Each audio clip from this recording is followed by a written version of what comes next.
I did everything they tell you to do. I saved money, I invested, and I was on what I thought was the fast track to financial freedom. But a few quiet mistakes, the ones nobody ever talks about, were happening in the background, costing me not just thousands of dollars but years of my life. And the most painful part, I didn't even realize it was happening until it was almost too late. I thought I was being responsible, I thought I was building wealth, but in reality I was standing on a trapdoor and the floor was about to give way. These weren't dumb, flashy mistakes like buying a Lamborghini I couldn't afford. They were quiet, sneaky errors disguised as smart decisions. And here's the scary part. They're the same mistakes that millions of people are making right now, thinking they're on the right path while their financial future is being silently eroded. In this video, I'm going to share the exact money mistakes that set me back, so you can avoid the same fate. Before we go further, if you want to avoid painful money mistakes like this, hit that like button and subscribe right now. It helps more people see this and learn early. You've heard the advice, right? Just save 10% of your income, put it in the stock market, and you'll be fine. It's a simple formula and it sounds easy enough. For years, that's exactly what I did. I tracked my net worth, watched it go up, and felt pretty proud of myself. I felt secure. But what I didn't get was that it's not always the big, obvious things that get you. It's the hidden details, the stuff buried in the fine print, and the psychological traps we all fall into that do the most damage over time. The mistakes I'm about to share aren't theoretical. They are painfully real and they had a measurable, devastating impact on my financial progress. Each one on its own was bad enough, but when you compound them together, they represent a huge chunk of my life I could have spent building real wealth. Instead, I spent it digging myself out of holes I didn't even know I was in. Look, my goal here isn't to scare you, it's to arm you, to give you the playbook I wish I'd had a decade ago. We're going to go through these mistakes one by one, and I'll not only tell you the story of how I made them, but also the specific lesson I learned and what you can do differently, starting today. My first mistake goes all the way back to college. I was young, didn't have much money, but I knew I was supposed to be investing. The idea of owning a piece of a company was just thrilling. One day, my roommate comes to me with what sounded like the opportunity of a lifetime. His uncle, who was supposedly in the know, had a hot stock tip. It was a tiny, obscure urology device company that was apparently on the verge of a huge breakthrough. My mind started racing. This was it. This is how people get rich, right? You get in on the ground floor before everyone else. All that advice about slow and steady investing in boring index funds felt like it was for old people. I wanted the fast track, so I took $600, which was a massive amount of money for me back then, and put every penny into this one company. I didn't read their financial statements. I didn't understand their business model. I didn't even really know what a urology device was. All I knew was that I had a tip. For a few weeks, I felt like a genius. I'd check the stock price obsessively. It went up a little and I'd daydream about what I'd do with my future millions. Then it started to slide, just a little at first. Just market volatility, I told myself. Then it slid more and more. My $600 became $400, then $200, then less than $100. I just held on paralyzed, hoping for a miracle rebound that never came. Eventually, the stock was delisted and my $600 investment went straight to zero, a total loss. The pain of losing that money was sharp, but the real cost was the lesson I failed to learn for years. That $600 wasn't just $600, it was a seed. If I had just taken that same $600 and invested it in a simple, low-cost S&P 500 index fund back then, do you know what it would be worth today? Based on historical returns, it would have grown to approximately $6,081.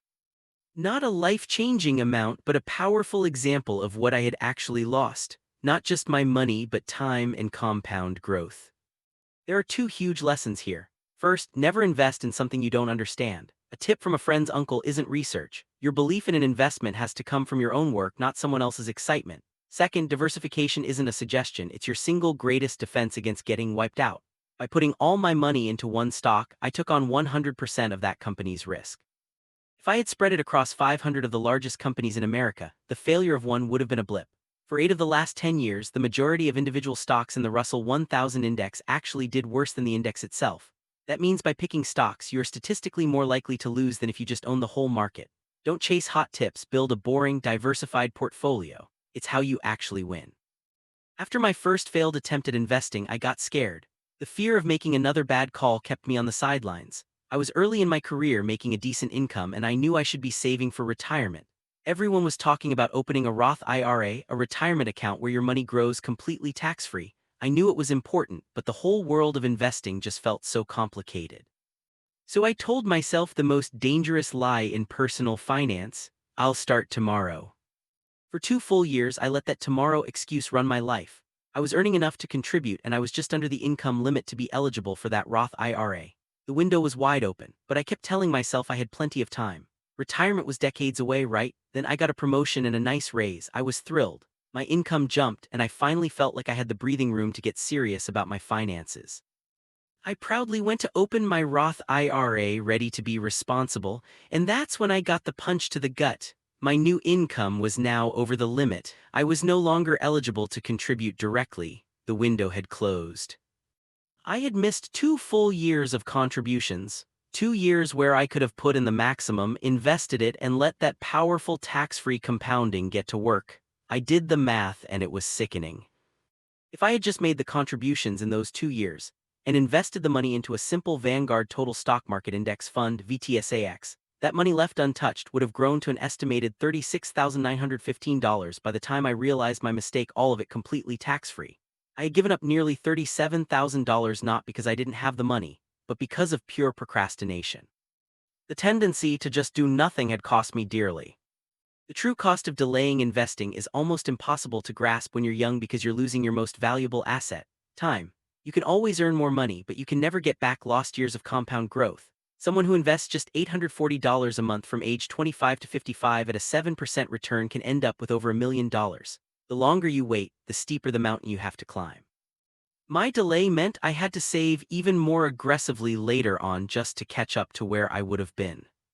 Let's be real, there's never a perfect time to invest. There will always be a reason to wait, an upcoming bill, market jitters, or just feeling like you don't know enough. You have to break that pattern. Start today even if it's small. The power of compounding is so ridiculously front-loaded that starting with $100 a month in your 20s is often more powerful than starting with $1,000 a month in your 40s. Set it and forget it.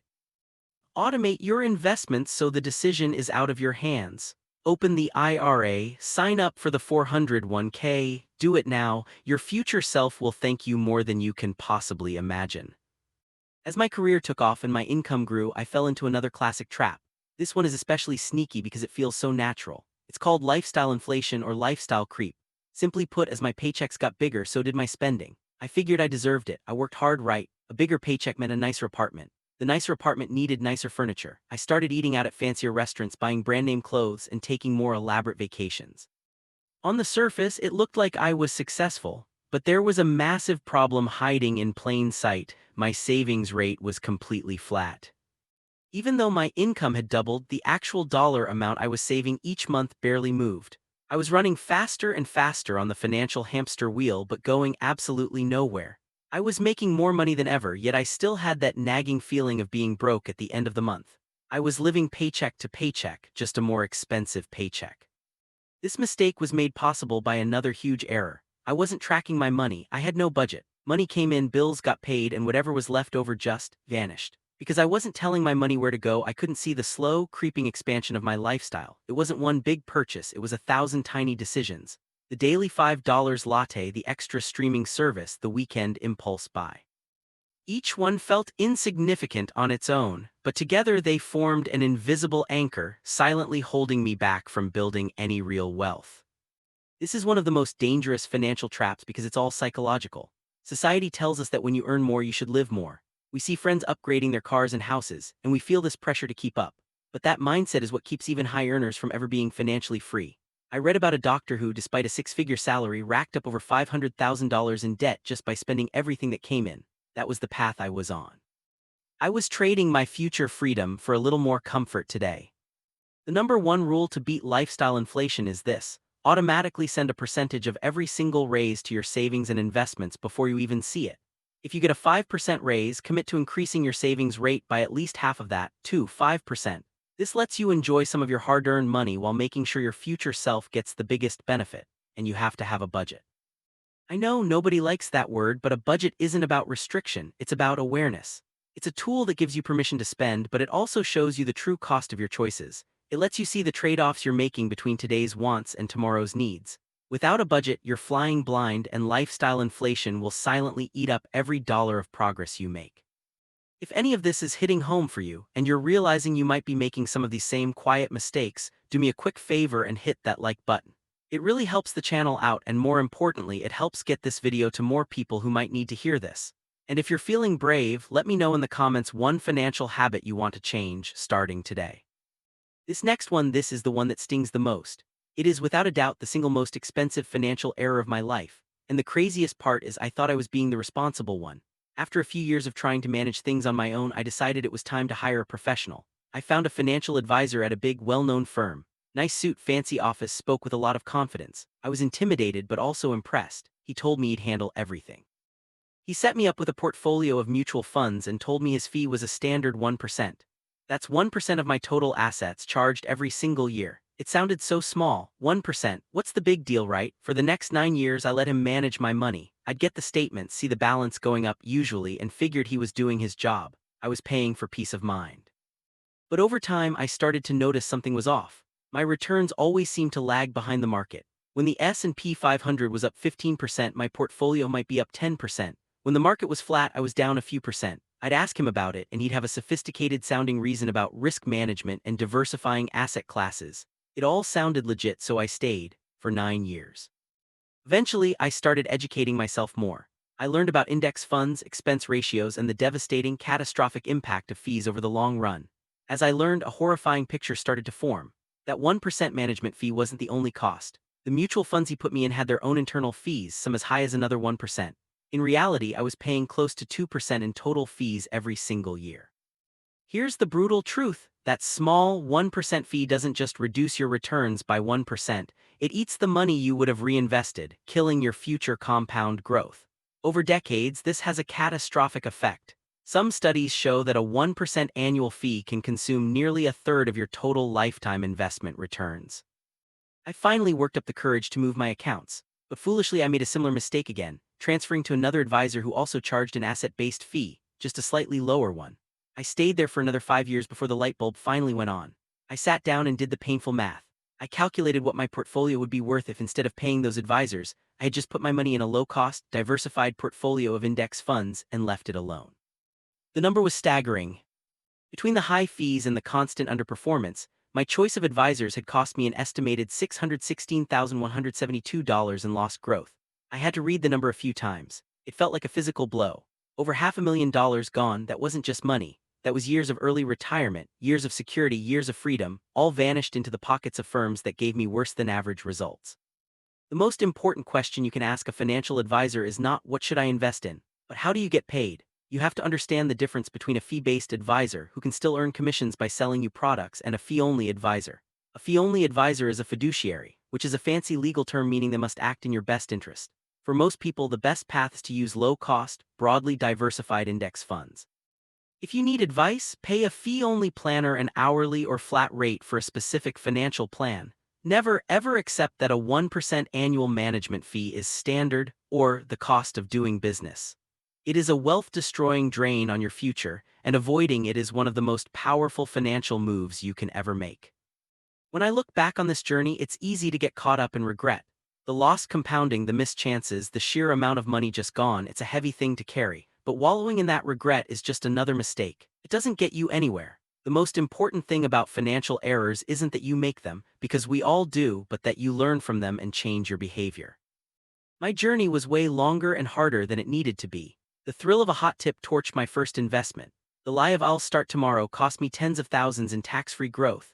The silent creep of lifestyle inflation kept me running in place for years, making more but saving nothing more.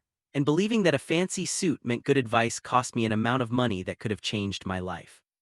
These mistakes all have one thing in common: they're silent. They don't make a lot of noise, they just happen in the background disguised as normal life while they quietly dismantle your financial future. But here's the good news. You're hearing this story now, which means you have the power to make different choices. You can choose to ignore the hype and build a diversified, low-cost portfolio. You can choose to start today no matter how small. You can choose to create a budget and tell your money where to go, making sure your future self gets the biggest piece of every raise. And you can choose to be ferociously protective of your money and question every single fee. Your financial story isn't over. For many of you, it's just getting started. You don't have to learn these lessons the hard way. You can learn from my expensive mistakes and build a straighter, faster path to your own financial freedom. Thanks for watching. If this video was helpful, please give it a thumbs up and subscribe for more content on building wealth and avoiding the traps along the way. I really want to build a community here, so please share one of your own money lessons, big or small, in the comments below. we can all learn from each other.